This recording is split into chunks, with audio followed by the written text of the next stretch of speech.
Titagarh Karbala मैदान बम धमाका case में बम रखने के जुर्म में मलूस 5 अफराद को टीटागढ़ पुलिस ने हिरासत में लिया।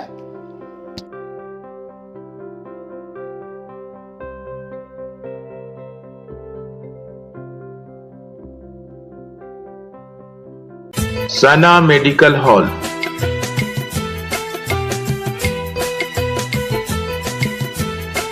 10% discount on every medicine. Oxygen cylinder also available. Karbala मैदान के आसपास के 2 अफराद अकरम और सनी को टीटागढ़ पुलिस थाना में पूछताछ के लिए ले गई।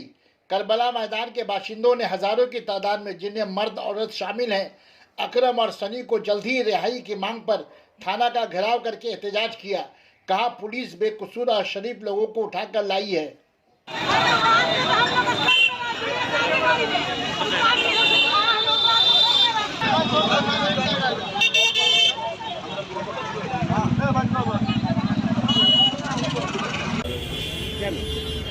আমার ছোট বাচ্চা মেজো বাচ্চা বলেছে ফোন করে আমাকে সনি আর আকরামকে ধরে নিয়ে যেতে, ভালো ছেলে।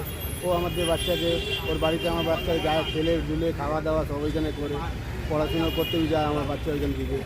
কিন্তু ছেলে মানে সব কিছু ভালো, আমার সঙ্গে গিয়েছে, দুজন দেখেছে, হসপিটাল আমার বাচ্চাকে ভর্তিও করেছে, করে টরে তারপরে ওই ছেলেটা দুজন 4টের সময় বাড়িতে ফিরে। হ্যাঁ, আসল আসামি না ধরে মানে ভালো ছেলেদেরকে ধরে নিয়েছে টিটাগড় থানা বড়োবাবু। এটাকে ছাড়তে হবে, বুঝলেন? এটা আমার নাম এমডি ফিরোজ, ডাক নাম লালু আছে। হ্যাঁ, আমি এই জন্য 2 ঘন্টার জন্য আমি ওইখান থেকে আসলাম, আমার ওইখানে কেউ নেই দেখবার জন্য, আবার আমাকে যেতে হবে।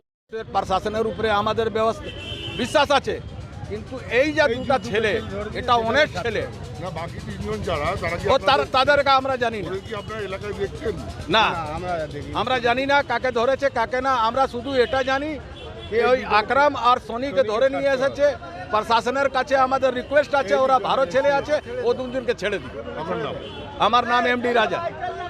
ঘটেছে ওটা ঠিকই, এবার পুলিশের ডিউটি আছে, তদন্ত করবে। টিটাগড়ে যে একের পর এক যে ঘটনা ঘটে যাচ্ছে, এটা তো ঠিক নয়।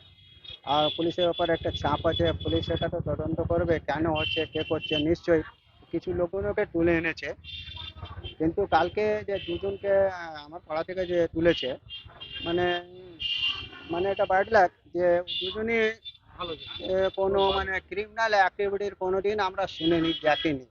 সেই জন্য এই যে লোক কোর্টে যে এসছে, কয়েকটা লোক তো আরও ধরা পড়ে যায়, কাজের সাপোর্টে কেউ আসেনি, পাবলিক কিছু বলছে না। কিন্তু এই কিছু যে কালকে যে আনা হয়েছে, সবাই জানে যে ছেলেগুলো ঠিক আছে, তাদেরকে কেন নেওয়া হয়েছে। সেই জন্য সবাই কাল থেকে দেখি পাবলিক এত ভিড় ভাড়া আমাদের উপর প্রেশার ক্রিয়েট করছে। স্যার আপনারা বলুন, আপনারা তো জানেন যে ছেলেটা ঠিকই আছে, পুলিশকে একটু বলুন। পুলিশকে আমরা বলেছি, পুলিশ বলেছে ঠিক আছে, আমি তো তদন্ত করবো, আমার তো ডিউটি আছে, না করলে তো হবে না। তদন্ত করে যদি কিছু না পাই, তাহলে আননেসেসারি কাউকে আমরা ফাঁসাবার কোনো চেষ্টা করবো।